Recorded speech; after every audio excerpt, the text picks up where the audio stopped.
বন্ধুরা, আজকে একটা নতুন গল্প নিয়ে আসলাম তোমাদের মাঝে। এটা সত্য এবং বাস্তব জীবনের ঘটনা। শেষ পর্যন্ত শোনার অনুরোধ রইল। শুনলে তোমার মধু চলে আসবে। দেরি না করে চলো শুরু করা যাক। গভীর রাতে ঘুম থেকে ওঠে আমি দাদার রুমের জানালা দিয়ে দেখতে পেলাম দাদা আমার সাথে কেমন জানি অদ্ভুত আচরণ করছে। মায়ের সাথে দাদার এরকম আচরণ দেখে আমার চোখ কপালে উঠে গেল। মনে মনে ভাবলাম, মা দাদার সাথে এসব কি করছে, আর একটু লজ্জা করে না? বিষয়টা ভাবতেই আমার মাথা ঘুরে যাচ্ছে। একটু পর আমি দেখতে পেলাম মা যেন কিসের নেশায় পাগল হয়ে বলছে, শ্বশুরমশাই, আমার আকাশে এখন প্রবল বেগে ঘূর্ণিঝড় বয়ে যাচ্ছে। আপনি আমাকে একটু শান্ত করেন, আমার আর সহ্য হচ্ছে না। তারপর মায়ের কথা শুনে আমার দাদাও যেন পাগলের মতো মায়ের ঘূর্ণিঝড় থামানোর জন্য যা করল, তা শুনলে বন্ধুরা তোমাদের মাথা ঘুরে যাবে। বন্ধুরা, গল্পটি অনেক ইন্টারেস্টিং। আশা করি তোমরা পুরো গল্পটি খুব মনোযোগ সহকারে শুনবে। তবে গল্পটি শোনার পূর্বে বন্ধুরা, তোমাদের নিকট আমার ছোট্ট একটি অনুরোধ। তোমরা দয়া করে আমার চ্যানেলটিকে সাবস্ক্রাইব করে আমাকে সাপোর্ট করবে। হ্যালো বন্ধুরা, আমি সামিয়া সাহা। আমার ডাক নাম সামিয়া। আমার বর্তমান বয়স 25। আজকে আমি তোমাদেরকে যে গল্পটা বলবো, তখন আমার বয়স ছিল 8 কিংবা 9 বছর হবে। আমি আমার বাবা মায়ের একমাত্র মেয়ে ছিলাম। আমার বাবা একজন ব্যবসায়ী ছিলেন, আমার মা একজন গৃহিণী ছিলেন। ব্যবসার সুবাদে বাবা ঢাকায় থাকতেন। বাড়িতে থাকতাম আমি, আমার মা এবং আমার দাদা। আমার দাদার অন্য কোনো ছেলে ছিল না আমার বাবা ছাড়া। আমার দাদার বয়স প্রায় 55 থেকে 60 হবে। যদিও দাদার বয়স একটু বেশি, তারপরেও দাদাকে দেখে অনেক শক্তিশালী বলে মনে হতো। আমার বাবা ব্যবসার কাজে ব্যস্ত থাকত। প্রায় 2 থেকে 3 মাস পর পর বাড়ি আসত। মা আর আমি একসাথে থাকতাম। বাবা যখন বাড়িতে আসত, তখন আমি আমাদের বাড়ির গেস্ট রুমে থাকতাম। একা একা থাকতে আমার খুব ভয় করত। তারপরেও অনেক কষ্ট করে থাকতাম আর মনকে সান্ত্বনা দিতাম, এই বলে যে বাবা তো 2 দিন থেকেই চলে যাবে, তারপর তো আমি মায়ের কাছে থাকব। এইভাবে বন্ধুরা, বাবা যখনই আসত, তখনই আমি গেস্ট রুমে রাতে থাকতাম আর বাবা মা একসাথে থাকত। আমাদের বাড়ির গেস্ট রুম ছিল আমার বাবা মায়ের রুমের পাশের রুমে, আর দাদার রুমটা ছিল এর পরে রুমটা। আমাদের ঘরের মোট রুম ছিল 3টা। তারপর বন্ধুরা, বাবা 2 দিন থেকেই চলে গেল। তারপর থেকেই আমি মায়ের সাথে থাকি। এভাবেই চলছিল আমার দিন। কিন্তু হঠাৎ একদিন রাতে ঘটে গেল আমার জীবনে একটা ভয়ানক ঘটনা। একদিন রাতে আমি আর মা একসাথে ঘুমালাম। হঠাৎ কিসের যেন শব্দে আমার ঘুম ভেঙে যায়। ও মা, ঘুম থেকে উঠে দেখি মা আমার পাশে নেই। বন্ধুরা, আমার মায়ের পরিচয় তা তোমাদের আগের দিই। আমার মা একজন মধ্যবয়সী নারী ছিল। মার বয়স ছিল তখন 30 কিংবা 32 হবে আনুমানিক। মাকে দেখতে অনেক সুন্দরী ছিল। মা অনেক আবেদনময় ছিল বটে। আমি আর মা যখন টিভি দেখতাম, তখন মা শুধু রোমান্টিক ছবি দেখত। মার ইংলিশ ছবির প্রতি একটা অন্যরকম টান ছিল। যাই হোক বন্ধুরা, বলছিলাম, গভীর রাতে ঘুম থেকে উঠে দেখি মা বিছানায় নেই। আমি তখন অবাক হয়ে গেলাম আর মা মা বলে কাঁদতে লাগলাম। তখন হঠাৎ মা কোথা থেকে যেন দৌড়ে আসলো। কিন্তু মা যখন দৌড়ে আমার এখানে আসো, তখন আমি লক্ষ্য করলাম মা কেমন যেন হাঁপাচ্ছে আর ঘামছে, আর মাকে খুব অস্থির অস্থির লাগছে। আমি বললাম, মা তুমি কোথায় গিয়েছিলে? আমাকে একা রুমে রেখে মা বল, মা সামিয়া, এই তো আমি একটু ওয়াশরুমে গিয়েছিলাম। আমি বললাম, ও আচ্ছা মা, এরপর থেকে ওয়াশরুমে গেলে আমাকে নিয়ে যাবে। মা বলল, ঠিক আছে স্বামী। তার পরের দিন আবার আমি আর মা একসাথে ঘুমালাম। কিন্তু রাত যখন গভীর হল, তখন আবার আমার ঘুম ভেঙে যায়। কিন্তু ঘুম ভাঙার পর আমি আবার লক্ষ্য করলাম মা আমার পাশে নেই। সেদিনও আমি মাকে বললাম, মা তুমি আমাকে রেখে কোথায় গিয়েছিলে? তখন মা আমাকে বলল, মা সামিয়া, আমি ওয়াশরুমে গিয়েছিলাম। তারপর আমি মাকে বললাম, তোমাকে না, আমি বললাম রাতে ওয়াশরুমে গেলে আমাকে নিয়ে যেতে। ও বন্ধুরা, তোমাদেরকে তো আর একটা কথা বলা হয়নি।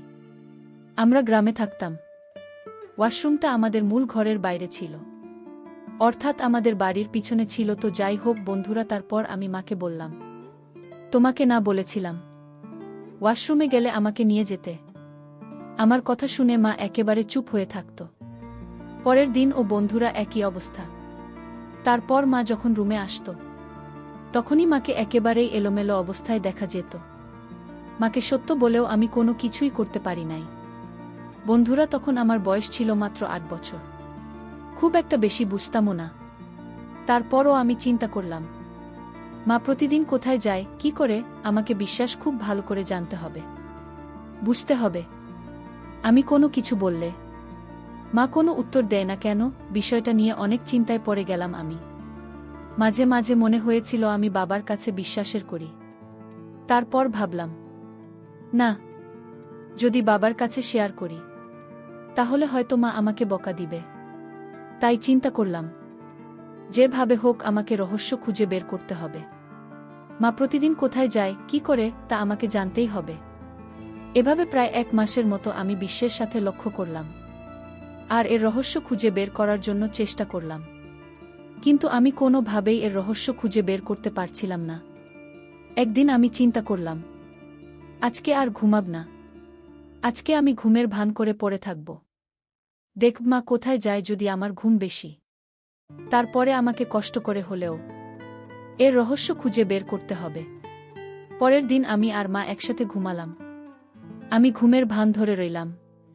রাত যখন গভীর হল তখন আমি লক্ষ্য করলাম মা আমাকে যাচাই করছে আমি ঘুমিয়েছি কিনা। আমিও খুব ভালো করে ঘুমের অভিনয় করলাম। তারপর দেখি মা আস্তে আস্তে করে দরজা খুলে বের হয়ে যাচ্ছে। আমিও খুব আস্তে আস্তে করে উঠলাম। উঠে আমার পেছনে পেছনে যাওয়া শুরু করলাম।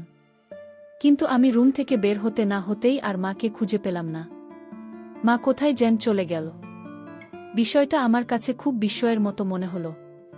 সেদিন রাতে ওয়াশরুমে, আমাদের বাড়ির প্রায় সকল জায়গায় খুঁজলাম, কিন্তু কোথাও মাকে খুঁজে পেলাম না। তারপর আমি আমার বিছানায় সে ঘুমের ভান করে পড়ে রইলাম। ঘণ্টা 3 পরে আমি লক্ষ্য করলাম কোথা থেকে যেন মা হাতি এসেছে। আমি সেদিন আর কিছু বলিনি, ঘুমের ভান করে পড়ে রইলাম। ভাবলাম আজকে যেহেতু চলে গেছে, কালকে বিশ্বাসটা রহস্য খুঁজে বের করা যায় কিনা। পরের দিন আবারও মা রাতের অন্ধকারে, যখন গভীর রাত হল, তখন আমি অনুভব করলাম মা আস্তে আস্তে উঠে দরজা খুলছে। আমিও খুব দ্রুত গতিতে উঠে মায়ের পেছন পেছন গেলাম। মায়ের পিছন পিছন গিয়ে আমি খুব অবাক হয়ে গেলাম। দেখলাম মা দাদার রুমে গিয়ে ঢুকছে। আমি খুব হতবাক হয়ে যান আর চেষ্টা করলাম, এত রাতে মা দাদা রুমে কি করে। আমি দাদার রুমের দরজার পাশে গিয়ে চুপ করে দাঁড়িয়ে রইলাম। একটু পর আমি শুনতে পেলাম দাদা মা বলতে লাগল, আমার জান পাখি, তোমার আজকে আসতে এত দেরি হল কেন? তুমি জানো না, তুমি দেরি করে আসলে আমার খুব কষ্ট হয়। মা দাদাকে বলল, লক্ষ্মী, আমার রাগ করো না। দেখো না, এই মেয়েটাকে তো আমার প্রতিদিন ঘুম পাড়িয়ে তুই আসতে হয়, বোঝো না কেন জানো? তারপরও আমি দরজার পাশে দাঁড়িয়ে রইলাম। কিছুক্ষণ পর আমি বাহির থেকে অনুভব করলাম দাদা আর মা একসাথে শুয়ে কি যেন করছে। তার শব্দ পরিষ্কার আমার কানে ভেসে আসছে। শব্দটা কেমন যেন অদ্ভুত অদ্ভুত লাগছে। বন্ধুরা, তখন তো আমার বয়স কম ছিল, তাই শব্দের মর্মটা বুঝতে পারি নাই।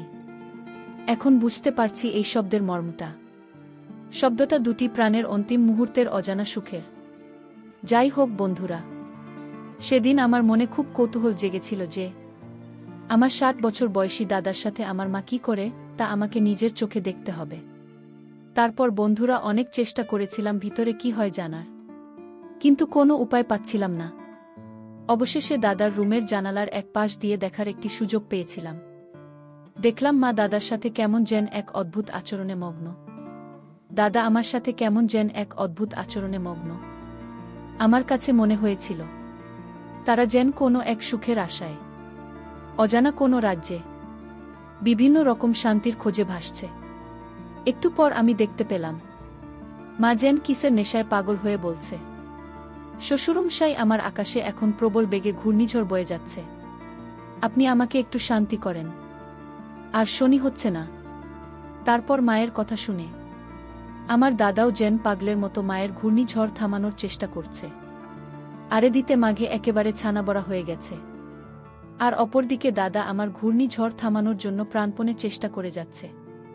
দাদা এবং মায়ের এরকম অবস্থা দেখে আমার কাজ মনে হয়েছিল যেন আমার পায়ের নিচ থেকে মাটি সরে যাওয়ার অবস্থা হলো। ঘটনাটা দেখার পর আমি কাঁদতে কাঁদতে আমার রুমে চলে আসি। কিন্তু আমার গায়ে যেন কেমন এক অনুভূতি হতে শুরু করল, আর আমার মনটা খুবই খারাপ হয়ে গিয়েছিল। তারপর কিছুক্ষণ কাঁদতে কাঁদতে আমি ঘুমিয়ে যাই। বন্ধুরা, মায়ের এমন অপ্রত্যাশিত অবস্থা দেখে আমার মনের ভিতর রক্তক্ষরণ হচ্ছিল।